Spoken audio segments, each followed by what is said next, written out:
ज्या ज्या ठिकाणी मन जाय माझे, त्या त्या ठिकाणी निजरूप तुझे.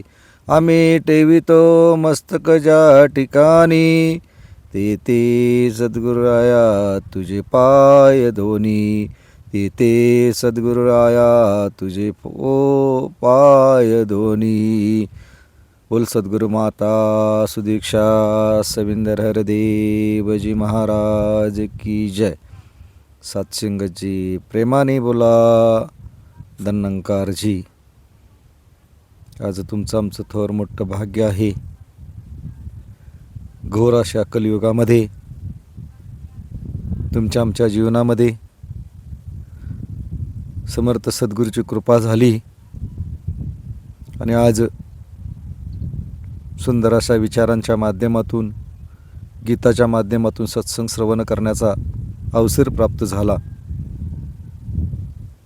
कारण संतांच्या विभूती देह कष्टविती परोपकारी.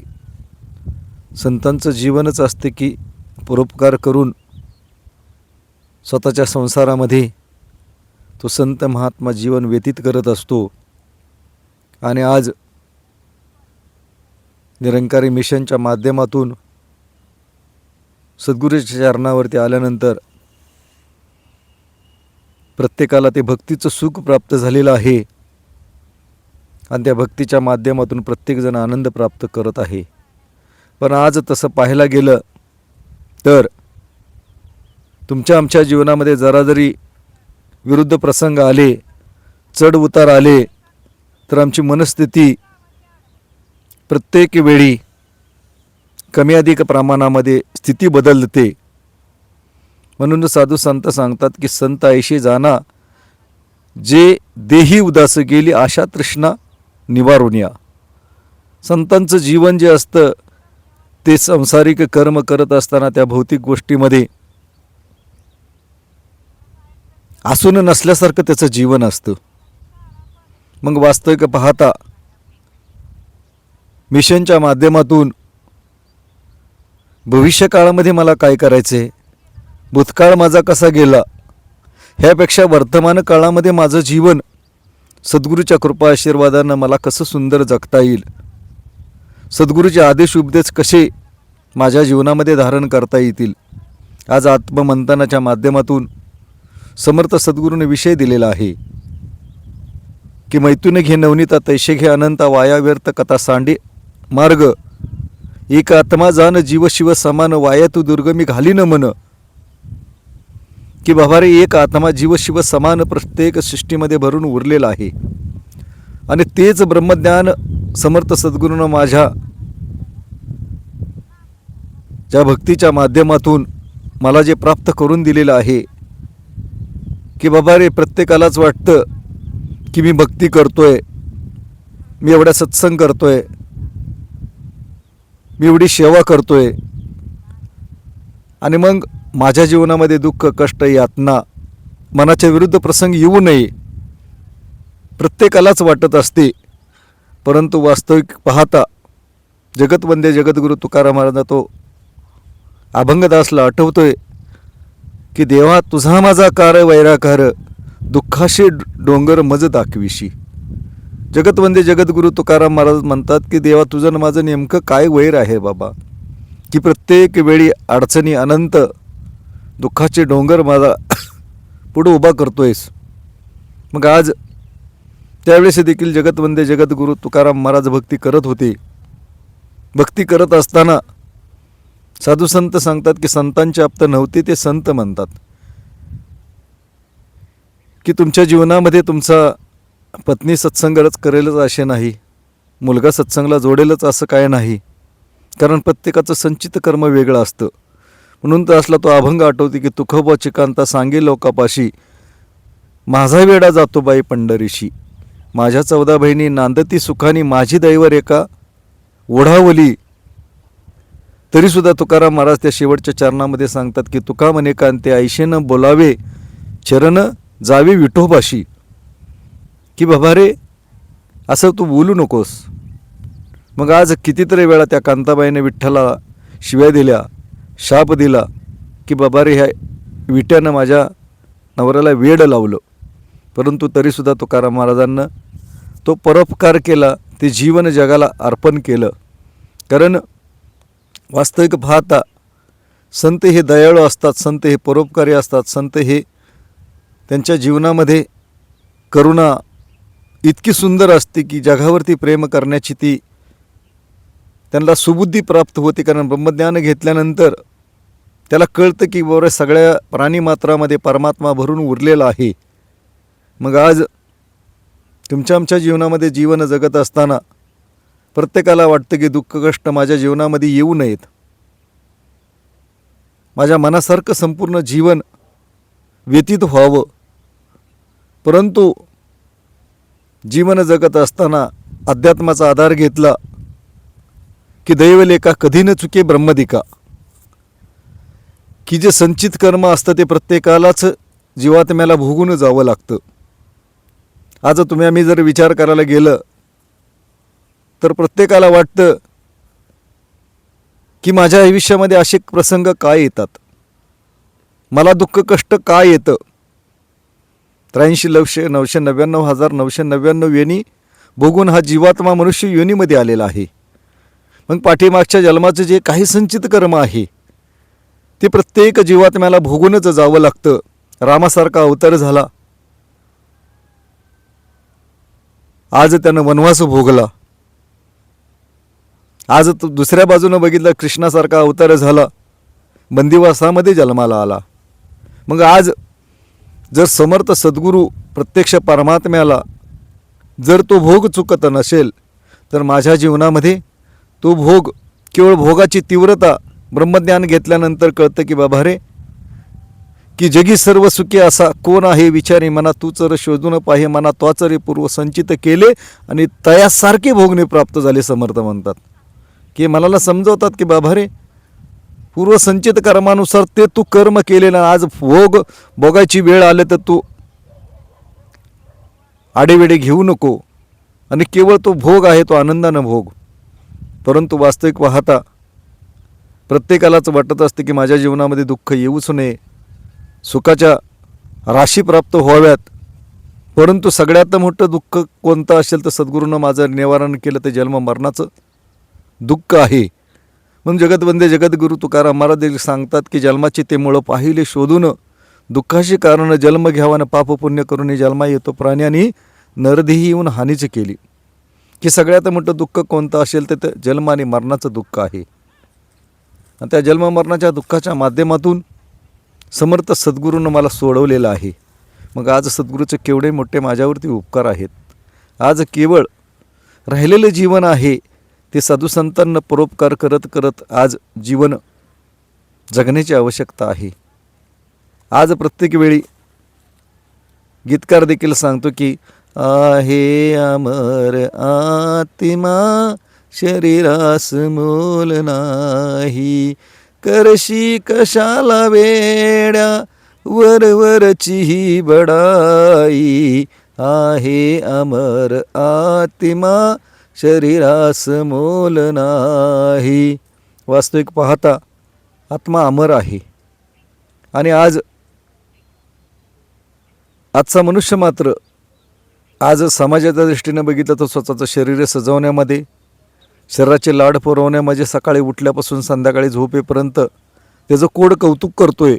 परंतु संत हे आत्मसुख कसं प्राप्त होईल ते सत्संगाच्या माध्यमातून, संत चर्चेच्या माध्यमातून, नामस्मरणाच्या माध्यमातून प्रत्येक संत महात्मा ती सुख शोधण्याचा प्रयत्न करत असतात. मग आज तुम्ही आम्ही विचार करूया की तुम्ही आम्ही सहज विचार करू, संचित कर्म म्हणताय, मला संचित कर्म म्हणताय, कशाचं काय हे खरं आहे. परंतु तुम्हाला एखादा प्रश्न विचारला की बाबा रे तुम्ही 15 दिवसापूर्वी संध्याकाळी काही जेवण जेवला तर ते तुम्ही सांगू शकत नाही, तुम्ही आम्ही सांगू शकत नाही. जर 15 दिवसाच्या पाठीमागची जर गोष्ट मी सांगू शकत नाही तर कितीतरी वेळा मला ह्या जीवात मला अनेक योनीमधून प्रवास झालेला आहे आणि त्या प्रवासाच्या माध्यमातून माझे अनेक संचित कर्म ही बॅलन्स आहेत आणि ते आज भोगण्याची वेळ येते. त्यावेळेस आपण तो भोगून आनंदानेच गेलं पाहिजे. मग आज समर्थ दुसऱ्या बाजूचं सांगतात की बाबा रे, मन गया तो जाने दे, मत जाने दे शरीर, शरीर ही नाही गया तो कहाशे लगेगा तीर. मग आज कबीरदासांचं वाणी आहे की आज तुमच्या आमच्या माध्यमातून कधीकधी ह्या सांसारिक सुख भोगत असताना मनाला अनेक इच्छा उत्पन्न होतात. म्हणून कबीरदास सांगतात की मन गया तो जाने दे, मत जाने दे शरीर, शरीर नाही जगाया तो कहाशे लगेगा तीर. भलं मनानं जरी ती धाव घेतली तरी ते पाप कर्म करण्याकरता शरीरानं ती धाव न घेणं ही संतांचं लक्षण आहे. मग आज तुमच्या आमच्या जीवनामध्ये हे ब्रह्मज्ञान प्राप्त झालेलं आहे. या ब्रह्मज्ञानाच्या माध्यमातून प्रत्येक वेळी हे सुख सद्गुरू द्यायला आहेत. सद्गुरू येत असे या जगती सुखमय करण्याशी संसार, सद्गुरू येत असे या जगती करण्याशी केवळ परोपकार. दुसऱ्या बाजूनं आमचे अवतार सिंग महाराज सांगतात की अरे नाराया जगती तुझला कोणी संगी साथी नशे, जातीन संगे तुझ्या कोणी जीव एकटा जात असे. ज्ञानप्रकाश आत्म्यास मिळता अज्ञान दूर ते होत असे. पूर्ण सद्गुरू जर मिळाला वर्षाव कृपेचा होत असे. शुभाशुभ जी कर्मे केली तीच तुझ्या संगे जाती. म्हणे अवतार हरिविन सारी जगताची खोटी नाती. आज संपूर्ण जगताची नाती आहेत, पत्नी आहे, मुलं आहेत, सर्व काही परिवार आहेत, नाते आहेत. ही सर्व माझ्या कामाला येणार नाहीत, फक्त परमात्माचं माझ्या कामाला येणार आहे. मग आज दासनं सांगितलं की जन्माचे ते मुळं पाहिले शोधून दुःखाशी कारण जन्म घ्यावा. की कारणच दुःखाचं आहे, दुःखाच्या माध्यमातून माझा जन्म झाला. म्हणून आज जर आम्हाला ते पूर्णत्वाला माझं जीवन न्यायचं असेल की जगतवंदे जगद्गुरू दुसऱ्या बाजूनं सांगतात की तुका म्हणे वासनेच्या संगे जन्म घेणे लागे. ती वासना माझी ह्या जन्मातच शांत करायची. काम क्रोध मोह मद मत्सर हे जे विकार आहेत ते माझ्या ब्रह्मज्ञानाच्या माध्यमातून, ज्ञानाच्या माध्यमातून ते शांत करून केवळ त्याला सत्कर्माच्या दिशेनं आज वाटचाल करायची. आज प्रत्येकाला वाटत असते की माझ्या जीवनामध्ये अनेक प्रसंग सद्गुरूंना साक्षात्कार किंवा अनेक अनुभव करून दिले पाहिजेत. परंतु आज जनाबाईचं जीवन घ्या, जनाबाई संग तो जाते दळू लागला. नवे नवे चोकोबाची गुरे राखली. विसोबा चाटीबरोबर वास्तविक पाहता संत नामदेवांना ते ब्रह्मज्ञान दिलं. मग आज तुमच्या आमच्या जीवनामध्ये प्रत्येक वेळी वाटत असतं की माझ्या मनाप्रमाणे ही भक्तीमध्ये सुख शांती संसारिक प्राप्त व्हावी. परंतु वास्तविक पाहता भक्ती हा विषय आत्मसुखाचा आहे. संसारिक कर्म वेगळं आहे आणि भक्ती वेगळी आहे. आणि जोपर्यंत ह्या दोन गोष्टींचा तुम्ही आम्ही अभ्यास करणार नाही, कारण संसार करत असताना कमी अधिक प्रमाणामध्ये समाजामध्ये जीवन जगत असताना प्रसंग येत असतात. म्हणून जगतवंदे जगद्गुरू तुकाराम महाराज सांगतात की आम्हाला रोजच प्रसंग, की युद्धाचा रोज प्रसंग असा की आतमध्ये मन आणि बाहेर जन.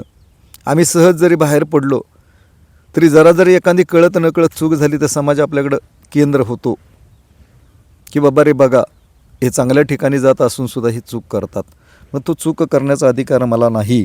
मग आज तुमच्या आमच्या जीवनामध्ये आज त्या गोष्टीची गरज आहे की ज्या गोष्टीसाठी माझा जन्म मिळालेला आहे ते उद्दिष्ट नेमकं काय, की मला हे ब्रह्मज्ञान प्राप्त झाल्यानंतर मला त्याचा उपभोग घ्यायचा आहे.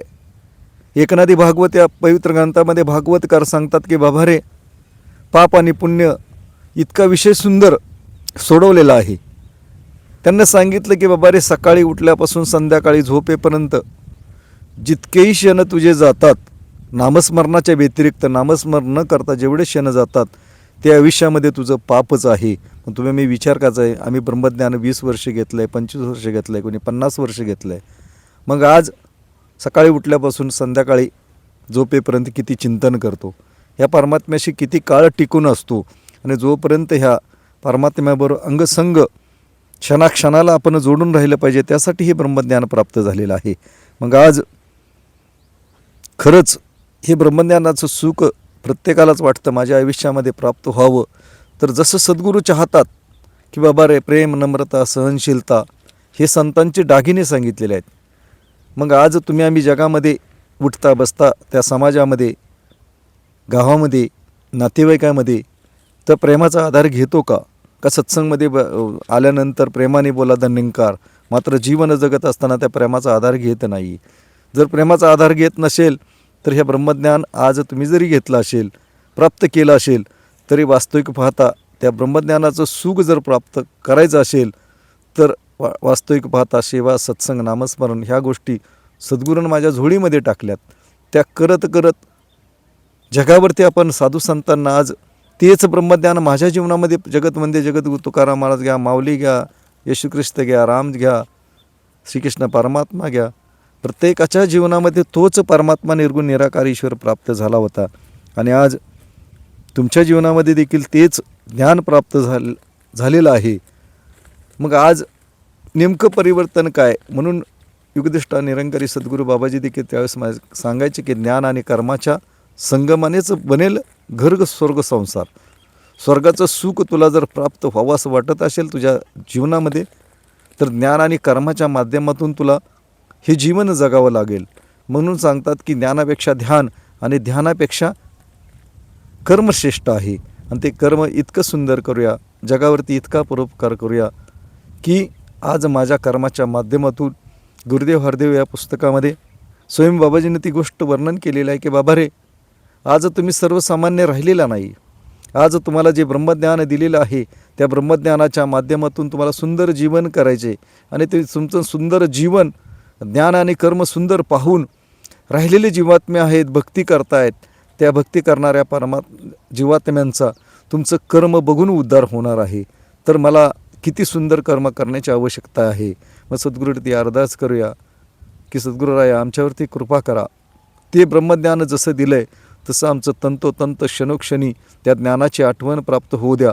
वेळोवेळी संत महात्म्यांचा आदर करत करत, सेवा सत्संग करत, नामस्मरण करत करत आमच्या जीवनामध्ये ते ब्रह्मज्ञान सुदोदित आठवत, हे जे ब्रह्मज्ञान दिलं आहे त्या ब्रह्मज्ञानाचा उपभोग घेत घेत समाजाची, साधुसंतांची, निरंकारी मिशनच्या माध्यमातून ज्या काही सेवा प्राप्त होतात त्या निस्वार्थ भावनेनं सेवा सद्गुरूचरणी समर्पित व्हाव्या हीच सद्गुरुदास अरदास करतोय. एवढ्याचासाठी केला होता आत्ताचा शेवटचा दिवस गोड व्हावा. तो गोड व्हावा वाटत असेल तर सद्गुरू जसं चाहतात, जसं ज्ञान दिलं आहे तसं क्षणोक्षणी ध्यान बनवून प्रत्येक वेळी आदर सत्कार करत करत समाजामध्ये नव्हे नव्हे तर संपूर्ण निरंकारी जगतामध्ये प्रत्येकाचा आदर सत्कार करत करत आपलं जीवन व्यतीत करूया. प्रेमाने बोला धन्यंकारजी.